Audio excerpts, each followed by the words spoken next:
Olá, queridos estudantes, tudo bem com vocês? Vamos dar início à nossa disciplina de economia.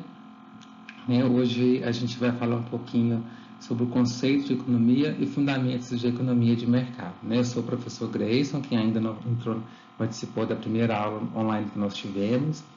A partir de agora, como a gente está em sistema de aula online por causa da epidemia, toda quinta-feira a gente discute um assunto novo e eu gravo os slides com voz para aqueles que não puderam participar da aula, para poder vocês acompanharem isso também, estudar para a prova, ter a gravação e a explicação dos slides, comigo explicando. Então, vamos lá, vamos começar. Eu vou desligar o vídeo para ficar mais fácil para vocês visualizar o slide, tá bom?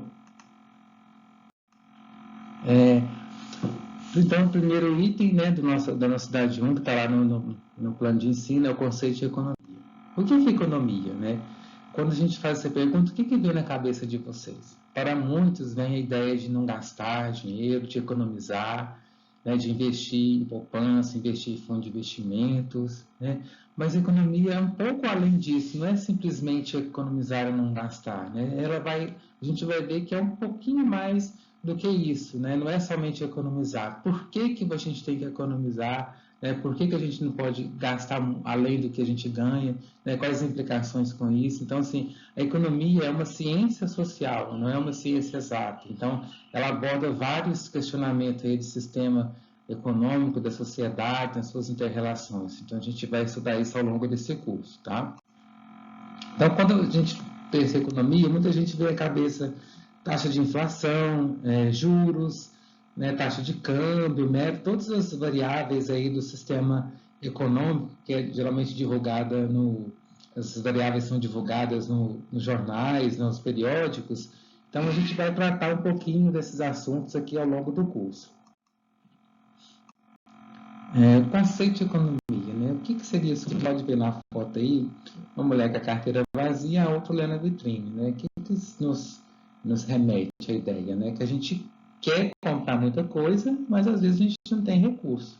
A economia vem estudar geralmente isso mesmo, A gente, de um lado, a gente tem recursos escassos, de outro lado, a gente tem as nossas necessidades que são ilimitadas, são crescentes, cada vez mais a gente quer adquirir mais alguma coisa, e a própria dinâmica da vida nos faz ser assim. Por exemplo, às vezes quando você é solteiro, você tem um X de gastos, você casa, seus gastos aumentam, Você tem um filho, você não tem um cachorro, você compra uma casa, então as nossas necessidades vão sempre crescendo, Então, e dessa forma, a economia também, não só das pessoas, mas das empresas, do governo, os recursos são escassos e as necessidades dos agentes econômicos são limitadas. Então, a economia nos ajuda a resolver essa dicotomia, ajuda a gente a fazer escolhas. De que forma que eu vou utilizar os meus recursos, que são escassos, para satisfazer as minhas necessidades, Como que eu vou usar esses recursos de forma ótima, de forma a ser eficiente, a gastar o mínimo possível e atingir, para conseguir o máximo possível. Então, a economia vai nos ajudar a fazer essas escolhas. Aqui, por exemplo, nós temos a família Simpson aí sentada no restaurante, o Simpson levando a família para poder jantar fora. Então, numa família, a economia está presente numa família, por exemplo. Muitas pessoas queriam poder sair para jantar, sair para almoçar fora quase todo dia, mas nem toda família, nem todo mundo tem condições. Então, você tem que controlar seu orçamento, porque a sua vontade é muito grande, mas os recursos são limitados. Então, imagine, por exemplo, uma família de 5 pessoas, para jantar fora, não é uma coisa barata, não é uma coisa trivial. Dependendo do restaurante, você tem que ter recurso para isso. Então, às vezes, você tem que controlar o seu orçamento, fazer aquilo dentro do seu orçamento, seus recursos são escassos, para atender as suas necessidades. A economia começa dentro do ambiente familiar mesmo, dentro do indivíduo, que a gente chama. Numa fazenda, por exemplo, o agricultor ele tem que ponderar seus gastos, os seus recursos, com a sua vontade de produzir e de vender os produtos da terra. Então, também numa fazenda é um exemplo que a gente tem que usar o tempo todo a economia. Numa empresa, empresa, numa indústria, numa fábrica também, os recursos são escassos, né? São caros, às vezes a mão de obra especializada é uma coisa cara, né? Máquinas e equipamentos também caros, então a fábrica tem que saber utilizar esse recurso de forma eficiente para atingir o produto final. Né? Uma padaria, por exemplo, ela tem que controlar seus recursos, né, para poder fabricar, verificar preço da matéria-prima, preço de mão de obra, todas as condições. Então, a economia está presente em todo lugar, no governo principalmente, né, o governo aí que trata do orçamento público, que são dinheiro dos contribuintes. O governo tem que controlar seus gastos, né? Ele está lidando com o dinheiro do povo. É super importante ele saber os recursos que tem e para atender as necessidades da população, que são inúmeras. Então, o governo também tem que usar o racional econômico nas suas decisões, né? E economia é isso, gente, vai nos ajudar a fazer escolhas aí né, ao longo da nossa existência, né, da existência das empresas, da gestão do governo. Então, a economia vai nos ajudar a fazer escolhas, né? Vai tentar responder as questões, né? O que e quanto produzir, né? Como produzir, né? De que forma que eu vou alocar os recursos para poder atingir a produção de um determinado bem, ou entregar um determinado serviço, ou fazer alguma política pública, né? Para quem vou produzir, né? Que mercado é esse, de que forma que eu vou distribuir a renda na sociedade. Então, tudo isso a economia vai nos tentar ajuda a responder essas questões básicas, né? Então, a economia, né, é a ciência social que estuda como o indivíduo e a sociedade decidem empregar esses recursos que a gente viu que são escassos na produção de bens e serviços, né? Para quê? Para distribuí-los entre as várias pessoas e grupos da sociedade, satisfazendo as necessidades humanas, né? Então, a ciência social ela vai identificar isso, como a sociedade emprega os recursos escassos na produção de bens e serviços, né? Então, a economia tem muito a ver com eficiência, né? A capacidade de realizar tarefas ou trabalho de modo eficaz e com mínimo de desperdício. Aí, nessa foto, por exemplo, vocês veem uma aeronave decolando com praticamente todas as poltronas completas, né? Eu não estou vendo nenhuma poltrona vazia. Né? E eficiência é isso, né? Toda vez que a aeronave decola, ela tem um custo fixo que ela tem que pagar. Então, se ela decola com 3 passageiros, com 4 passageiros, uma aeronave que tem 150 lugares, por exemplo, né, o custo fixo quando você divide somente por 3, 4 passageiros, o custo fixo vai ser elevado. Mas se eu conseguir preencher todas as poltronas, eu vou levantar o voo de maneira eficiente, o custo fixo vai ficar bem pequenininho. E esse é o conceito de eficiência, né? Como é que eu realizo a tarefa com o mínimo de desperdício para poder ser eficaz e entregar meu produto ou serviço, ser eficiente.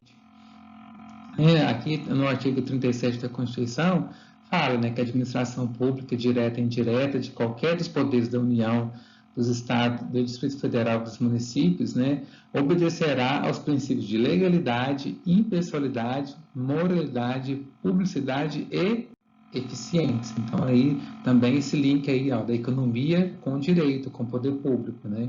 Então, falando já da eficiência.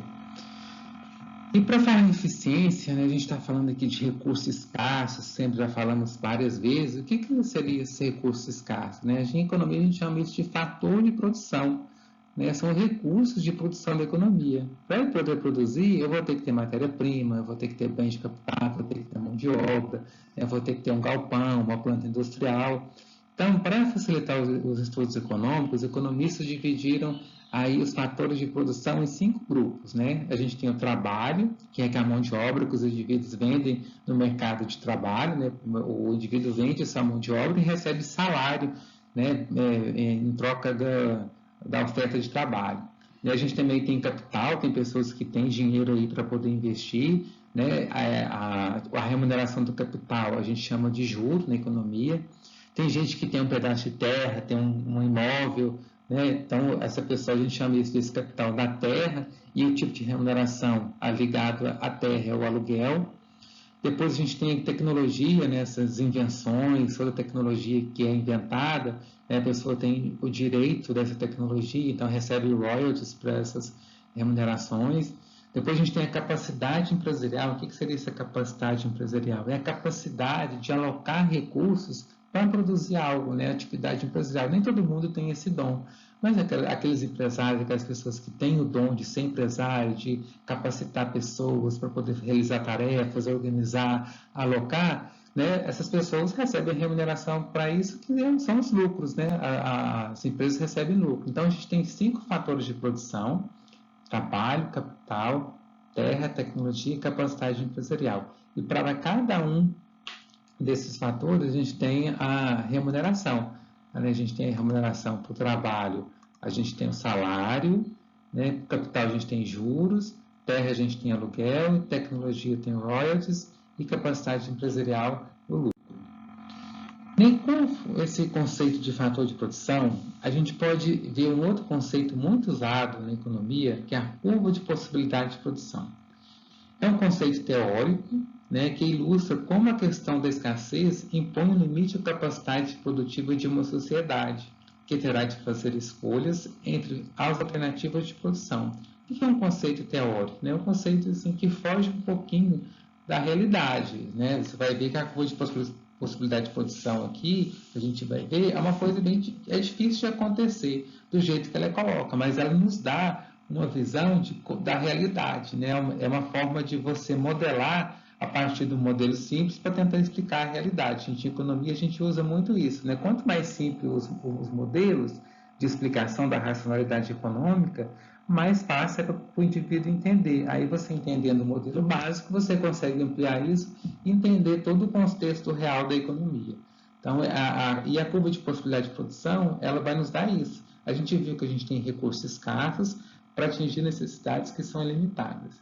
E como os recursos são limitados, né, se a gente tiver 2 recursos, por exemplo, 2 produtos para produzir, a gente vai ter que alocar esses recursos de forma eficiente para produzir o máximo possível. E a curva de possibilidade de produção, ela vai nos dar qual é esse limite da capacidade produtiva.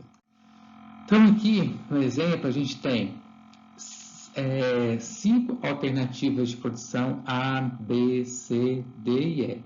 Essas alternativas são: eu posso produzir alternativa A, posso produzir alternativa B, C, D e E. Né? E nessa alternativa de produção, eu posso produzir alimentos, ou posso produzir tecidos, ou posso produzir os dois juntos. Imagina um empresário que ele tem lá, né, um forno de pizza e uma máquina de costura. Né, um pano de tecido aqui pode ser uma roupa, né, um exemplo. Então ele pode ou vender pizza, posso vender roupa. Então ele vai escolher, ele tem um X número de empregados lá que ele vai poder alocar tanto para produzir alimentos quanto para tecidos. Então, na primeira alternativa, reparem aqui que alimentos está 0 e tecidos está 10. Então, se a gente traçar aqui nesse gráfico, aqui nessa linha vertical eu tenho quantidade de tecidos, e aqui eu tenho quantidade de unidades de alimentos. Então, na alternativa A, 0 alimento. Então, 0 alimento está aqui e 10 tecidos está aqui. Então, se eu traçar esse ponto A, ele vai estar bem aqui, ó, 10 tecidos, 0 alimentos.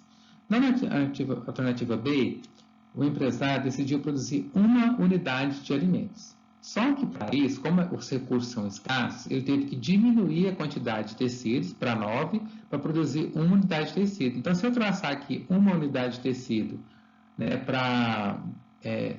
uma unidade de alimentos e 9 de tecido, eu vou ter a alternativa B. Ó, 9 tecidos, 1 alimento.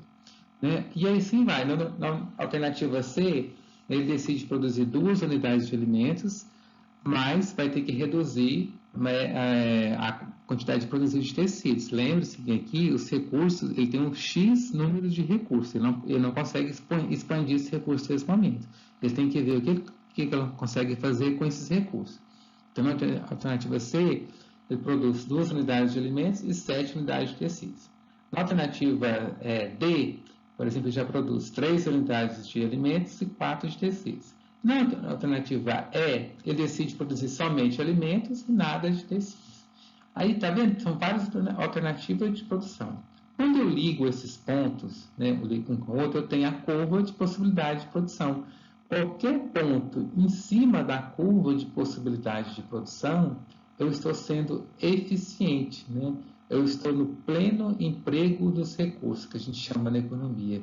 Pleno emprego é quando todos os fatores de produção estão empregados. Por exemplo, se todas as pessoas que procurarem trabalho encontrarem, né, se não tiver ninguém desempregado, a gente vai estar no pleno emprego. Se todas as empresas tiverem com as máquinas em plena produção, nenhuma máquina parada, nenhuma planta industrial com capacidade ociosa, a gente também estaria no pleno emprego. Então, aqui nos ilustra a curva de possibilidade de produção. Se a gente esquecer que tem alimentos e tecidos, e essa curva representar, por exemplo, produto interno bruto de uma economia, ou seja, a riqueza de um país, né? A gente tem um limite na nossa capacidade produtiva. Imagina, se todas as empresas do país, se todos os empregados estiverem produzindo, estiverem trabalhando, a gente vai ter um limite na nossa capacidade produtiva, né, no pleno emprego. Então, essa curva de possibilidade de produção pode representar isso, o pleno de emprego da economia de um país, né, trazendo para o contexto da realidade. E se a gente aí está vendo que quando você passa a produzir uma unidade a mais de tecidos, de alimentos, você tem que cair de 10 para 9 unidades de tecidos. Aí vem um conceito que a gente usa bastante em economia, que é o custo de oportunidade. O que é isso? É o custo de oportunidade. Qual que é o custo de oportunidade de produzir uma unidade de alimentos aqui na alternativa B? O custo de oportunidade é deixar de produzir uma unidade de tecidos, né? Depois, na alternativa C, eu aumentei uma unidade de alimentos, mas tive que cair 2 unidades de tecido. Então, o custo de oportunidade aqui é quanto que eu deixei de produzir de tecidos para produzir alimentos. Então, ou seja, de 9 para 7, né, eu tive que reduzir 2 quantidades de tecidos para produzir uma unidade de alimentos. Então, isso é o custo de oportunidade, é quanto você deixa de fazer alguma coisa para fazer outra. Tá? Isso é chamado de custo de oportunidade. É o sacrifício, né, no exemplo aqui do tecido, para produzir alimentos. Imagine que eu tenho um ponto aqui, que eu tenho 4 unidades de tecidos e 1 alimento.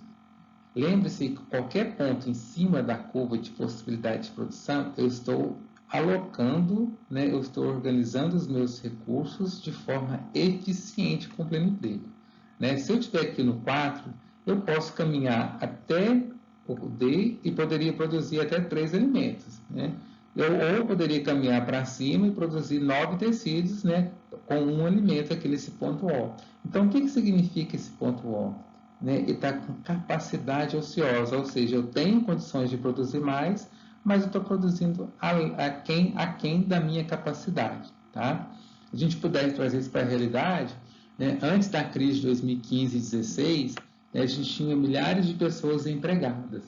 Com a crise de 2015 e 2016, várias pessoas perderam emprego. Nós começamos a recuperar em 2017, começamos a recuperar em 2018, né, em 2019 também a gente recuperou, mas ainda a gente não tinha recuperado todo o emprego que a gente perdeu em 2014, de 2014 para 2015. E veio a crise da pandemia da Covid-19 agora em 2020, e a gente perdeu mais postos de trabalho. Então, o que acontece? Em 2014 é como se eu estivesse aqui no seco, com X pessoas empregadas, né? Com a crise de 2015, né? Várias pessoas ficaram sem trabalho, então estou com capacidade ociosa, estou com muita gente querendo trabalhar sem ter emprego, né? Veio a crise de 2015-16, mais a crise da pandemia, ou seja, hoje, se a gente pudesse retratar a economia brasileira, ela não está aqui no pleno emprego, né? Eu tenho muitas empresas com as portas fechadas, eu tenho muitas empresas paradas, eu tenho empresa que está produzindo menos do que poderia produzir, eu tenho muita gente procurando emprego, então eu tenho capacidade ociosa nessa economia. É um exemplo que a gente ilustra a curva de possibilidade de produção, né, trazendo aí no contexto real. Então, a capacidade ociosa, ou seja, ineficiência. E um ponto I aqui nesse momento seria como se fosse um planejamento. Né? Nesse momento, eu não consigo chegar no ponto I, porque a minha capacidade vai até a linha vermelha. Então, seria um ponto impossível nesse momento. Tá? O que desloca a curva de possibilidade de produção para a direita? Um aumento na capacidade produtiva pode deslocar a curva de possibilidade de produção para a direita. Né? Maior progresso tecnológico, quando eu consigo produzir mais, né, com o mesmo número de recursos, maior eficiência produtiva, maior especialização da mão de obra. Então, tudo isso são fatores que podem, né, aumentar a capacidade produtiva. Por outro lado, né, essa possibilidade de produção ela pode diminuir também a capacidade produtiva. Por exemplo, terremotos, tragédias, que podem destruir muito capital. Imagina um país que é bombardeado e perde seus aeroportos, perde empresa, perde viaduto, né? Ele não consegue produzir mais, é perder essa capacidade produtiva. Então, quando tem destruição da capacidade produtiva, né, a curva de possibilidade de produção se desloca para a esquerda, né, como se limitasse aqui a curva de possibilidade de produção. Com isso, a gente passa para o item 2, que é o funcionamento de uma economia de mercado. Nesse item 2, a gente vai ver como é que funciona uma economia de mercado. Aqui com foco numa economia que a gente chama de mercado de concorrência perfeita. A gente já vai ver isso logo em seguida, né? Primeiro, vamos analisar as próximas figuras que a gente tem pela frente aqui e analisar o que eles têm em comum. Então, primeiro aqui, né? Alguns você já deve reconhecer, a gente está falando aqui da Feira dos Importados em Brasília. Depois a gente tem aqui o CEASA, né? Que é no CIA. Depois a gente tem aqui a Feira dos Carros Usados de Taguatinga. Depois a gente tem a Bolsa de Valores. Aqui o mercado das pulgas em Portugal. O mercado, o Cine de Porto Alegre, que é uma ilustração do mercado de trabalho. Aqui são várias pessoas procurando trabalho e várias empresas ofertando emprego. Então, mercado de trabalho. Por que você tem nessas figuras que a gente pode olhar? Em todas elas, a gente pode ver várias pessoas querendo comprar e várias pessoas querendo vender. Isso caracteriza um mercado de concorrência perfeita, ou seja, onde eu tenho várias pessoas comprando e várias pessoas vendendo, as pessoas vão pechinchar, vão procurar preço, as empresas não vão poder colocar um lucro lá muito exorbitante, porque senão o concorrente vai colocar uma margem de lucro menor e ela vai perder venda. Então, quando a gente tem esse mercado de concorrência perfeita, com várias pessoas comprando e várias pessoas vendendo, o que vai determinar o preço de mercadoria é a lei da oferta e da procura. O mercado vai encontrar um preço de equilíbrio, onde aí esse preço de equilíbrio vai atender tanto aos demandantes, as pessoas que estão comprando, quanto as empresas que estão vendendo. E qual que é o motivo da existência dos mercados? Por que existe mercado? Será que a gente conseguiria produzir a gente mesmo tudo que a gente necessita? Não tem como. Então, a gente precisa do mercado, que é o local onde que a gente vai buscar aqueles produtos que a gente não consegue produzir dentro da nossa casa. Nós não somos autossuficientes. Então, a gente precisa de um mercado. O mercado é onde eu tenho alguém vendendo e alguém comprando alguma coisa. Esse é o mercado. Então, a gente vai lá, a gente vai levar dinheiro para comprar alguma mercadoria. Então, onde que a gente vai realizar essa troca? Então, para ilustrar esse mercado, a gente vai falar agora do fluxo real de uma economia. Então, aqui a gente tem uma economia composta somente de empresas e famílias. Ou seja, nessa economia hipotética, nós não temos nem governo e nem setor externo. Ou seja, a economia é só composta de empresas e famílias. Então, primeiro, eu tenho dois mercados de bens e serviços, ou seja, é um lugar onde as pessoas vão comprar bens e serviços e as empresas vão ofertar bens e serviços. E também tem o mercado de fatores de produção, que é onde as famílias vão vender a sua força de trabalho, que a gente viu que é o fator de produção do trabalho, e as empresas vão comprar essa força de trabalho. Então, a gente tem aí uma economia composta por dois agentes, famílias e empresas, e dois mercados, mercado de bens e serviços e mercado de fatores de produção. Então, vamos analisar aqui o sentido da oferta de bens, serviços e fatores. As famílias, elas vão ofertar, elas vão oferecer a sua mão de obra no mercado de fatores de produção e as empresas vão demandar essa mão de obra. Por outro lado, as empresas vão ofertar bens e serviços no mercado de bens e serviços e as empresas, as famílias vão demandar esses bens e serviços. Então, a gente tem essa troca aí. E a gente viu lá que todo fator de produção tem a sua remuneração, né? Se as famílias ofertam mão de obra no mercado de fatores de produção, as empresas vão demandar, vão contratar essas famílias, vão fazer o pagamento da remuneração dos fatores de produção, ou seja, as empresas vão pagar salário, né, aos indivíduos que ofertaram na mão de obra, né? Por outro lado, as famílias, quando elas vão comprar bens e serviços, elas vão fazer o pagamento desse bem e serviço que vai gerar o lucro das empresas. Então, aqui eu tenho a remuneração do fator de produção, capacidade empresarial, que é as empresas, e tem a remuneração dos fatores de produção, mão de obra, trabalho, que são os salários. Então, aqui a gente vê como é que aqui a seta vermelha é o fluxo monetário e a seta verde é o fluxo real de bens, né, ou de fator de mão de obra. Então, com isso, a gente tem um funcionamento de uma economia simples, né? Ou seja, as famílias vão ofertar mão de obra para as empresas, vão receber salário por isso, vão no mercado de bens e serviços, vão comprar os bens e serviços que foram produzidos por outros indivíduos, né, e por outras empresas, e isso vai fazer com que a economia funcione. No mercado de bens e serviços, a economia vai nos ajudar a responder o que e quanto produzir nesse mercado, né? Como produzir, como é que eu vou alocar isso nas empresas e para quem que eu vou produzir, né? Como é que eu vou colocar essa renda aí, esse mercado, para redistribuir a renda na sociedade, então, para quem produzir. Adam Smith, em 1776, que é considerado o pai da economia, ele falava que uma mão invisível no mercado, né, faria com que as pessoas, atuando com interesses próprios, poderiam promover o bem-estar da coletividade. Né? Então, por exemplo, naquele fluxo lá que a gente viu real monetário, onde pessoas vão trocar mercadorias, né, vão vender mão de obra, receber salário, comprar mercadorias, né, no mercado de concorrência perfeita, onde tem vários compradores e vários vendedores, né? O Adam Smith falava que a economia ela se autorregularia, poderia buscar o equilíbrio, né? Se encontraria esse ponto de equilíbrio de forma que o preço poderia agradar tanto os compradores quanto os vendedores. Né?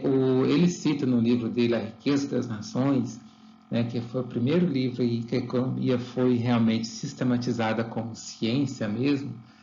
Ele tem uma passagem do livro dele que ele fala o seguinte, que um açougueiro, né, quando vende uma carne de boa qualidade, ele não está preocupado com uma família sendo feliz no jantar comendo aquela carne saborosa que ele vendeu. Ele não está preocupado com o bem-estar da família, ele está preocupado com o lucro dele. Né?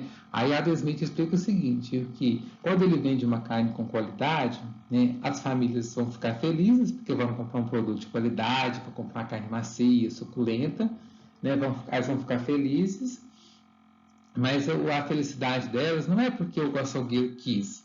O açougueiro está fazendo isso porque ele sabe que se ele vender um produto de qualidade, né, as pessoas vão gostar, vão voltar lá, vão comprar mais e ele vai ter lucro.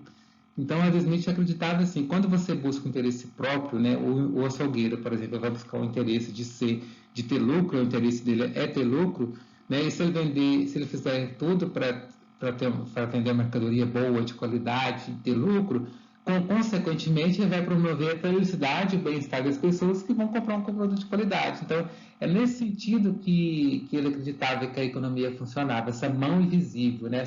Todo mundo agindo com interesse próprio, né? Vai fazer com que a sociedade encontre esse bem-estar na coletividade. Então, ele acreditava nessa economia livre, a livre iniciativa, do livre mercado, que a mão invisível faria com que isso acontecesse, bem-estar acontecesse.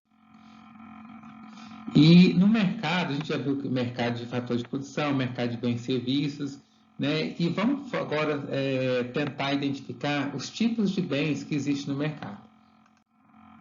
A gente tem bens de capital. Bens de capital são bens utilizados para fabricar outros tipos de bens. Então, eles não se desgastam, se transformam totalmente em processo produtivo.